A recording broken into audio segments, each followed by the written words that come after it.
Tanzania was considered politically quiet, diplomatically neutral, and geopolitically uncontroversial. It wasn't Libya. It wasn't Mali. It wasn't Ukraine.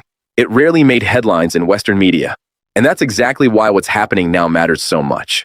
Because almost overnight, Tanzania has transformed into one of the most important geopolitical battlegrounds in Africa, a place where Russia and the West are competing for influence, access, and long-term strategic control. This isn't happening with tanks or missiles. It's happening through aid freezes, debt pressure, energy deals, fertilizer shipments, military training, port access, and financial systems. And the outcome will shape not just Tanzania's future, but the balance of power in East Africa and possibly the entire continent. So how did Tanzania end up here? Why does Russia suddenly care so much? Why is the West reacting with panic? And what does this mean for Africa's future? To understand why Tanzania became a battleground, you first have to understand why Tanzania matters. On paper, Tanzania doesn't look like a global heavyweight, but geopolitically, it sits on several pressure points that major powers care deeply about. First, location. Tanzania has a long coastline on the Indian Ocean, one of the most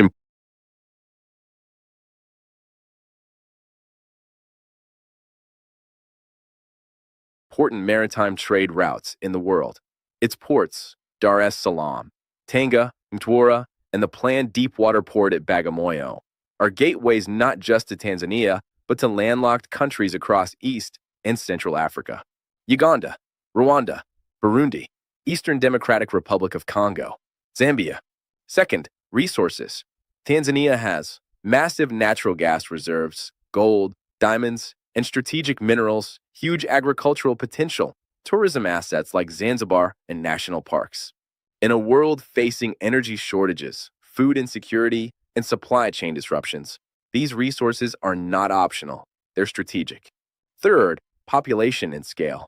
With more than 65 million people, Tanzania is one of Africa's largest countries by population and landmass. It's the second largest economy in East Africa and a founding member of the East African Community. This is not a marginal state. It's a regional anchor. And that's exactly why global powers care. Let's break it down. For decades, Tanzania was considered a relatively cooperative partner by Western governments and institutions. Western aid helped fund infrastructure, health systems, education budget support. At one point, Western aid made up roughly 23% of Tanzania's government revenue. That created dependency, and dependency created leverage. The system worked like this. Western institutions provided funding. Funding came with governance conditions. Those conditions shaped political behavior.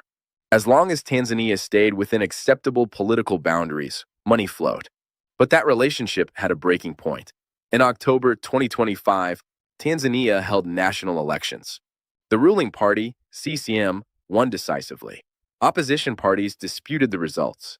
Western election observers labeled the process fundamentally flawed. And within weeks, the response came.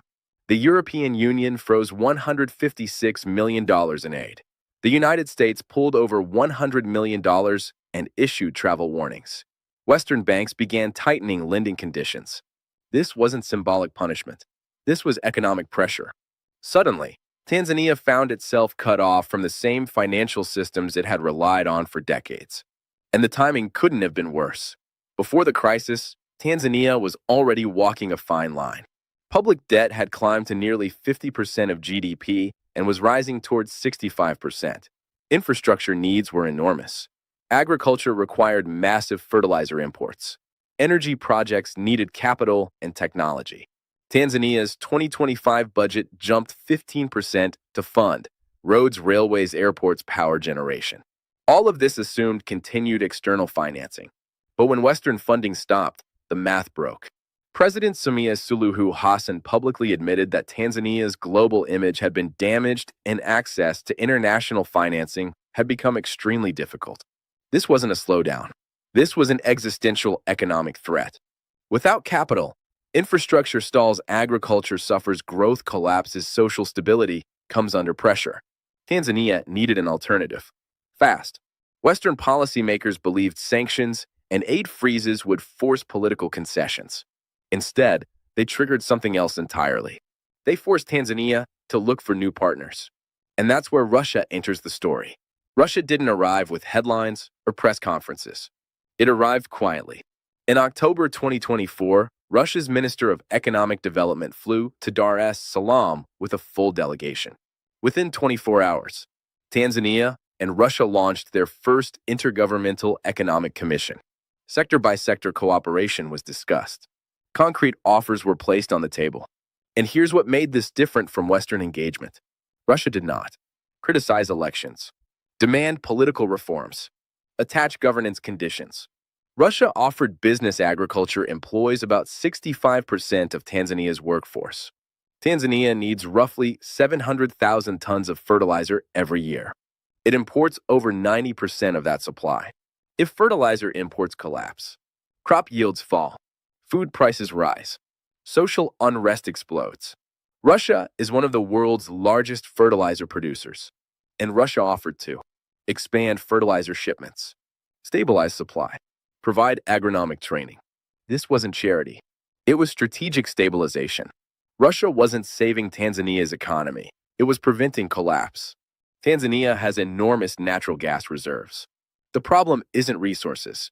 The problem is infrastructure technology capital. Russia offered cooperation across gas extraction, LNG supply, pipeline development, energy infrastructure. This matters because energy independence transforms economies. If Tanzania can fully develop its gas sector, manufacturing expands, electricity becomes cheaper, industrialization accelerates. Energy equals sovereignty, and Russia knows it. This is where geopolitics gets serious. Russia views Tanzania as a gateway to East Africa. By investing in Tanzanian ports, Russian goods gain access to regional markets, trade routes bypass Western-controlled system supply chains, diversify away from Europe. Ports aren't just infrastructure. They're power. A developed port network gives Russia commercial leverage, logistical presence, long-term strategic access to the Indian Ocean. This is not short-term thinking. This is decades-long positioning. One of Russia's most disruptive moves isn't physical. It's financial. Russia plans to conduct up to 90% of trade with African partners in local currencies. That means no US dollars, no Western banks, no SWIFT leverage. If Tanzania trades in shillings and rubles, accounts can't be frozen, payments can't be blocked, sanctions lose effectiveness. This directly challenges Western financial dominance. And that's why it scares policymakers. Russia has military cooperation agreements with over 30 African states. Tanzania is one of them. This includes training officers in Russia, equipment supply, security cooperation. Military relationships are sticky. They last decades. They shape doctrine, logistics, and alliances. And they create trust that economic agreements alone cannot. From a Western perspective, Tanzania's pivot is dangerous for 4 reasons. First, geography. A Russian-aligned Tanzania gives Moscow influence on the Indian Ocean. Second, precedent. If Tanzania succeeds without Western aid, others will follow. Third, resources. Losing access to Tanzanian gas and minerals matters in a resource-constrained world. Fourth, financial architecture. Local currency trade erodes sanctions as a tool of power. This isn't about one country. It's about losing control of the system. Tanzania isn't choosing Russia because of ideology. It's choosing options. The West offered conditions and punishment. Russia offered continuity and investment. In moments of crisis, countries don't choose values. They choose survival. This strategy isn't risk-free. Russia's economy is under sanctions. Some projects may face delays. Western retaliation is possible. But Tanzania calculated that. Doing nothing meant collapse. Diversifying partners meant resilience. In geopolitics, imperfect options often beat no options. Tanzania is not alone. Tanzania didn't start this confrontation, but it is now at the center of it. Russia didn't overthrow Western influence.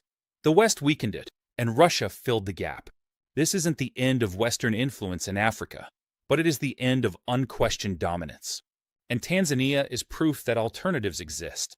The question now isn't whether Africa will choose sides. It's whether the West can adapt to a world where it no longer gets to decide alone. Across Africa, Mali, Niger, Burkina Faso, Central African Republic, countries are seeking partners who don't weaponize aid. The Western monopoly is breaking, and once that happens,